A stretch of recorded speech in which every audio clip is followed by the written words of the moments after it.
Uma lúcida análise sobre os acontecimentos políticos com Henrique Prior.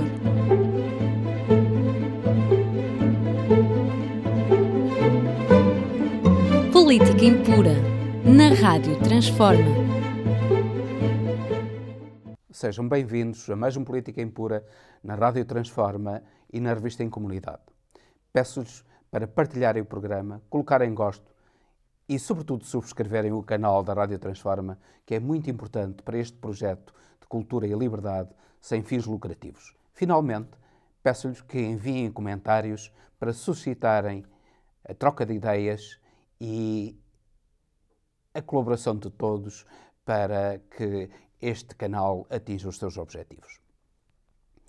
Começaremos por falar de Portugal, inevitavelmente, que atravessa um momento extremamente conflituoso na sua vida política. O ano parece ter corrido de uma maneira mais ou menos normal, mas agora ao final do ano parece ter tido uma tempestade maior na política do que no próprio clima, com a demissão do ministro Pedro Nuno Santos. O ministro Pedro Nuno Santos é reconhecido por todos como um ministro competente, um ministro dedicado, um homem honesto e de quem o país poderia esperar muito. Ele tinha um dos ministérios mais complexos, o das infraestruturas e da habitação, com dossiês como a ferrovia e a TAP. Investiu na ferrovia, alterou completamente os objetivos da ferrovia, que estava para ser destruída e privatizada, e demonstrou que a ferrovia nas mãos do Estado podia dar um impulso enorme não só à economia, mas também à mobilidade dos próprios cidadãos, o que, de certo modo, também está ligado à economia e, inclusivamente, aos problemas climáticos. O investimento na ferrovia foi um dos grandes programas de Pedro Nuno Santos. Depois, o caso extremamente polémico da TAP, em que ele decidiu a salvação da TAP com um investimento de 3.200 milhões de euros na companhia aérea para a salvar. Ora, foi precisamente a TAP que acabou por fazer com que Pedro Nuno Santos tivesse de se demitir. A demissão de Pedro Nuno Santos é tudo menos pacífica e é tudo menos clara. Parece que foi uma responsabilidade política que ele assumiu, que não era dele. Acho estranho que a responsabilidade da nomeação de uma secretária de Estado foi de Fernando Medina, é que a nomeou. Fernando Medina devia saber muito bem quem estava a nomear e quem arcou com a responsabilidade política não foi Fernando Medina, foi Pedro Nuno Santos. Pensamos que aqui há uma grande jogada de António Costa. António Costa é um jogador nato. É um homem das grandes manobras. E aquilo que ele fez foi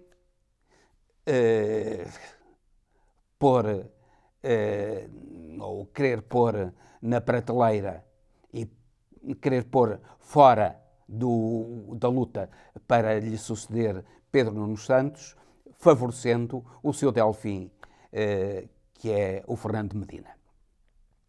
Fernando Medina é um indivíduo quase liberal na economia. E a verdade é que António Costa mostrou realmente a sua cara. Na verdade, António Costa não tem uma política muito diferente da de Marcelo Rebelo de Sousa. António Costa foi assistente na Universidade de Marcelo Rebelo de Sousa. E, afinal de contas, parece que os dois estão perfeitamente sintonizados no seguimento de uma política que, no fundo, é uma política centrista. Em vez da política de esquerda que Pedro Nuno Santos pretendia. A política de António Costa já se vem revelando há muito tempo e o destino de Pedro Nuno Santos estava, no fundo, selado quando, em 2018, num congresso na Batalha, ele foi largamente aplaudido ao apresentar uma moção diferente da moção que apresentava o grupo de António Costa. Uma moção muito mais à esquerda do que a do grupo de António Costa. Nessa altura ele deu uma entrevista à Antena 1 da Rádio Difusão Portuguesa e disse que um dos objetivos dele seria ser, eventualmente, no futuro, poderia ser primeiro-ministro. António Costa respondeu que ainda não tinha pedido a reforma, ainda estava ali para governar. Mas essa ambição de Pedro Nuno Santos, juntamente com a sua postura à esquerda no Partido Socialista, selou o seu destino. António Costa quer governar com Marcelo Rebelo de Sousa. E para isso Fernando Medina é o homem de mão de António Costa. E para isso Pedro Nuno Santos tinha de ser afastado. Ora, pensamos que essa jogada do grande jogador António Costa vai-lhe sair pela culatra. E vai-lhe sair pela culatra pelo seguinte. Primeiro, ninguém acredita em Fernando Medina. Fernando Medina parece um copinho de leite, um menino da linha de Cascais, que perdeu a Câmara de Lisboa. António Costa deu-lhe a Câmara de Lisboa de mão beijada e ele perdeu-a por incapacidade própria e ninguém acredita que ele mantenha o PS no poder. Dentro do PS ninguém acredita nele no fundo. Pedro Nuno Santos, pelo contrário, ganha o entusiasmo dos militantes do Partido Socialista. E, por outro lado, aquilo que António Costa fez foi deixar-lhe tempo livre para se dedicar à atividade partidária e ao aparelho partidário. No Parlamento, como deputado, Pedro Nuno Santos terá tempo para conquistar o aparelho do partido e fazer aquilo que o Partido Socialista precisa, que é ser um partido de centro-esquerda, se não de esquerda, pelo menos um partido de centro-esquerda, e não um partido de centro ou de centro-direita, como está a acontecer. Esperamos que Pedro Nuno Santos tenha uma longa vida no Partido Socialista, porque ele é novo, é muito novo, com 40 e tal anos, tenha uma longa vida no Partido Socialista e que traga o Partido Socialista para aquilo que o seu programa diz que ele pretende oferecer ao povo português. Vamos falar agora do acontecimento do ano e, seguidamente, da personalidade do ano de 2023. O acontecimento do ano é, sem dúvida, a guerra na Ucrânia. A guerra na Ucrânia é um acontecimento do ano não só por ter trazido novamente, depois de 1945, uma guerra em termos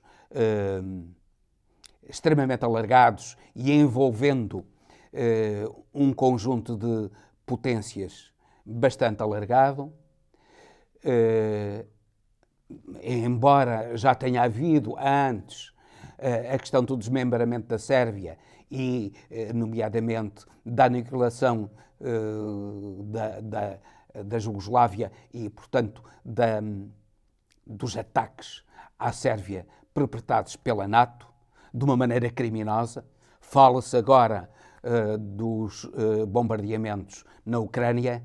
Esquece que a NATO, esses que dizem defender a liberdade, bombardearam selvaticamente Belgrado durante 72 dias, não poupando velhos, mulheres e crianças, não poupando nada.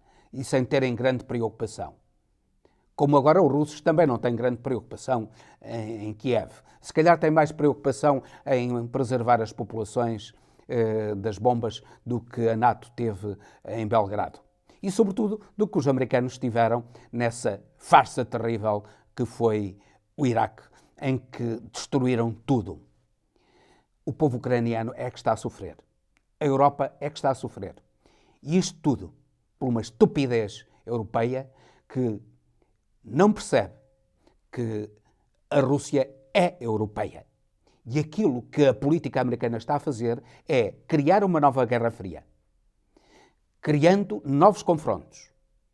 em vez de procurar uma aliança com a Europa e com a Rússia, que é europeia, o grande pensador português, grande filósofo, grande pensador português, Eduardo Lourenço, dizia que nem valia a pena pensar na Europa se não tivesse a Rússia na Europa.